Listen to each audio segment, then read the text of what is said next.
Hey there, everybody, Pal here, and welcome back. Before we jump into it today, I apologize, I'm still getting over a cold, so I'm going to be a little nasally. There might be some nose blowing. I'll try to edit any of that out, but it may come across. So just bear with me for a little bit. Anyway, today we're going to be doing a Let's Look at Race the Sun.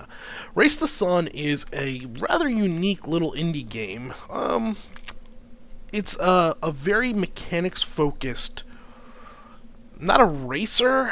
It's hard to explain. Basically, you have a solar-powered ship, and you got to race. And when the sun finally goes down, you stop, and your objective is to go as far as you can before you stop. You can also die by running into things and dying. And that's gonna be the way you die most of the time. This game is normally $10. It is currently on sale for $3, and I'd been interested in it, but I didn't want to pay $10 for it. I gave it a go on sale, and I gotta say I'm actually enjoying it quite a bit. So there's not a whole lot to see here. We got a very basic option menu where we can adjust this. Let's turn the music and volume down a little bit.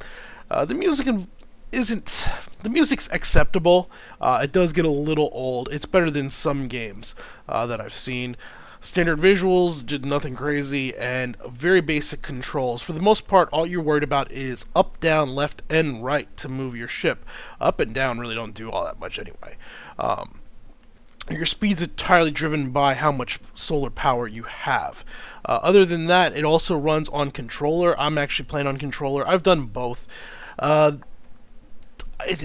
a 50-50. Some things, it plays great either way. So, alright, done. Let's go ahead. And there is a very big workshop running for this where you can get quite a few, well, you wouldn't be able to see this anyway if I opened it up because it would be Steam. It wouldn't be picked up in the video. But there's user-generated content. Now, the base game is randomly generated every day. So you have a 24-hour period where it's randomly generated, different levels. And basically, you race, and you see how far you can get while picking up these pickups and everything, and you're competing against other world players. And then the next day, you know, they'll have a new map and everything, and another new map, and the whole objective is just to go as far as you can. Very simplistic, yet surprisingly enjoyable. It's a combination of just very responsive, tight controls combined with a, well, maybe not great, but a sufficient and interesting graphics standpoint. Whoops, I got a little close to that. Alright, here we go again.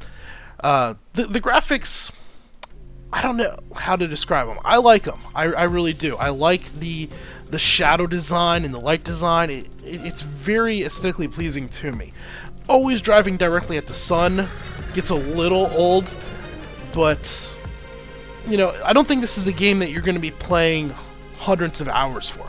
This is another one like Tower of Guns or whatever, where I'm going to pick it up, play it for 20-30 minutes, and then move on to something else, where I'm just looking for some light, highly focused gameplay.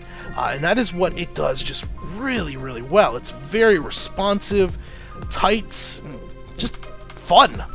And that's great. Now, it's certainly not a game that I would look at a $20 price point or anything like that. I recently did a video on 1849, and I was like, you know, this game could maybe get by at a bit, you know, it was terrible, but I could have maybe seen it for $3 or whatever.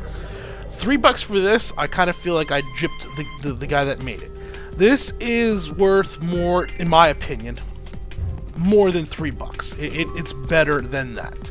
And getting it on sale like this, I'm very, very happy with it. We are now in Region 2, and I hate those blocks. Alright, so let's time out what I'm actually doing here. It's pretty simplistic, but basically you might have seen there was kind of a region split up there, so you want to get through each region. If you manage to get through it without hitting anything, you get a bonus. That bird will come down and drop some items for you. Now, the blue crystals, the one that we're seeing a lot of, whoops, I missed that ramp, those are a multiplier. If you look in the upper left-hand corner there, you'll see a crystal meter filling up, and then once you get 5, it'll tick over to the next one. So, whoa. So as we fill that up, it's multiplying my score. The higher you can get, the better you are. The yellow ones are speed boosts. That wasn't very good. The yellow ones are single-use speed boosts. It's kind of like a max cluster of sun energy. So if you pick that up, you'll get a boost for about 10 seconds or whatever, which is quite nice. It can be used to keep you in the race. And then the green ones are jumps. They're one-time use jumps. Here we go. We'll grab this green one. So that's a green one, shoots up in the air. You can now see in the lower left-hand corner, 1 of 1, this green thing. And I can use this to jump. Now, if I come across another green one, I cannot pick it up until I use this one up. So you'll see me sometimes, if I see a green one coming up, I'll pop it early, just so I can go ahead and get that. And that's really all it is. Now, as you move through and progress, the levels get increasingly more difficult. I've made it to stage 3, and stage 3 gets insane. You have buildings collapsing, all kind of fun stuff, and it's just a real challenge to stay alive. I was alive for all of about 8 seconds on stage 3. So there we go. There was stage 1 down. Now we're moving into, I guess, region 2. And we'll continue on. And you might notice the sun is slowly getting lower. The faster we go, the more we can keep up with the sun. The sun has a set speed, and oh, those blocks. I should have used my jump. It's very enjoyable, though. This area in here, this is like a test, so if you can pull off this channel without hitting anything, there's almost always a bunch on the end of that. It'll line you up. Now, when you're in the shadows, you might have noticed there were shadows inside that tunnel. While you're in the actual shadow, you slow down. And the center structure of your little ship there, if you look at it, it's kind of a backwards triangle. That'll start to deplete. That's actually your solar energy. And you can watch it go down. If it starts flashing red, you're about to stop. So running those tunnels is a bit of a high risk, high reward. If you pull it off perfectly, you're going to get basically one entire multiplier. However, if you screw it up, you're going to take damage in there, and you're also losing energy, so you're losing speed as you go through. Alright, Region 2. I'm getting pretty good at Region 1. Region 1's not too bad. This, though, I think is a great example of if you have a very good mechanic, you can make a solid game around a basic mechanic as long as you focus on it correctly and then charge the correct price for it. Obviously, a game like this would never survive at a high price tag, but for what it is, say $5, this is a pretty darn enjoyable experience. And for any developers out there, if they understand what it is they have, and price accordingly, and budget their production accordingly, they can do quite well. I think this is another good example of this is Double Fine. Double Fine has made some very good games in the past. If you look at Psychonauts, and I mean even to some extent their newer stuff. What's the heavy metal one? Brutal Legend. However, the mechanics and the concepts in those games aren't going to lend themselves to a $60 massive 30-hour campaign type game. What they do lend themselves for, though, is a very nice 5-hour campaign. You know, something in the $20 price tag. And Double Fine seems to have learned that, and they've realized that that is more where they are better set. And oh god, jump. I don't know how we were supposed to get through that. Oh crap, things are falling down. And this is stage 3. A boost. More boost. Come on, we're catching the sun again. We're catching the sun. Those boosts. Ah! Oh boy. This is fun. I'm really liking this. Ah! Once you start getting into these middle parts, it gets really frantic. And alright, was that Region 2 or Region 3 we just cleared? Was that come on, tell me, is this Region 4 now? Are we getting to Region 4 for the first time? Region 4? I think this is my first time getting here. Oh, no, this is not my first time getting here, but I don't know how you're supposed to do that one.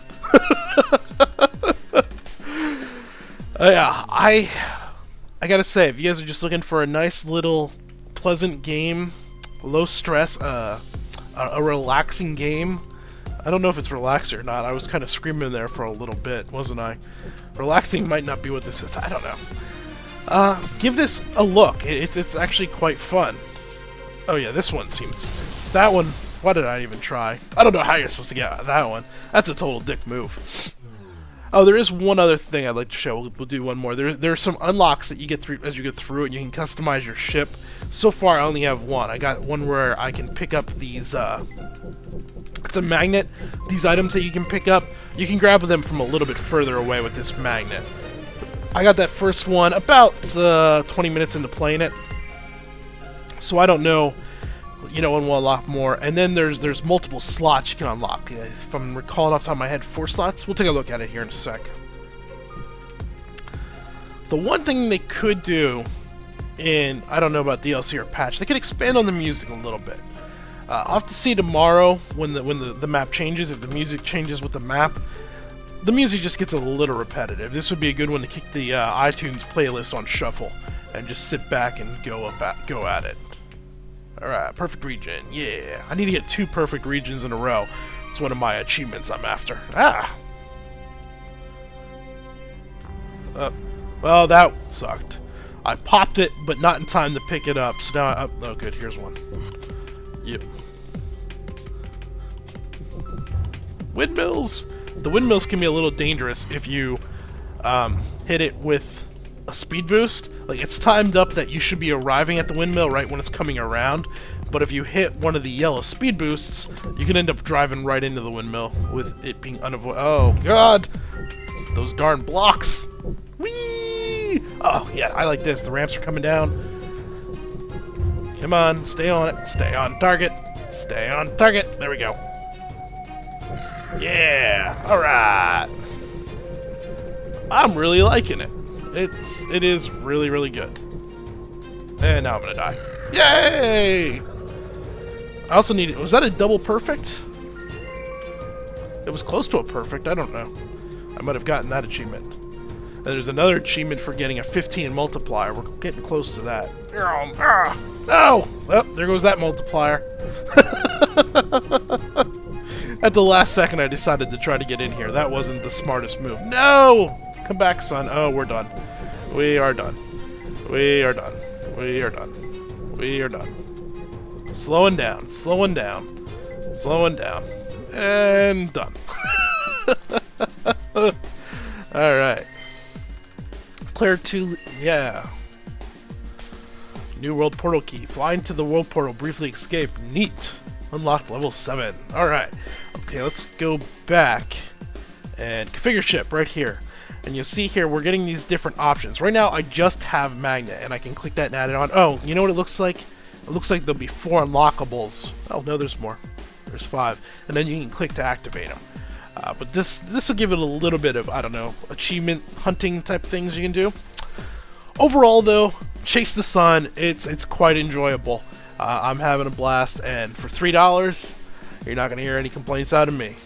Alright, this has been Paler. Thanks for watching.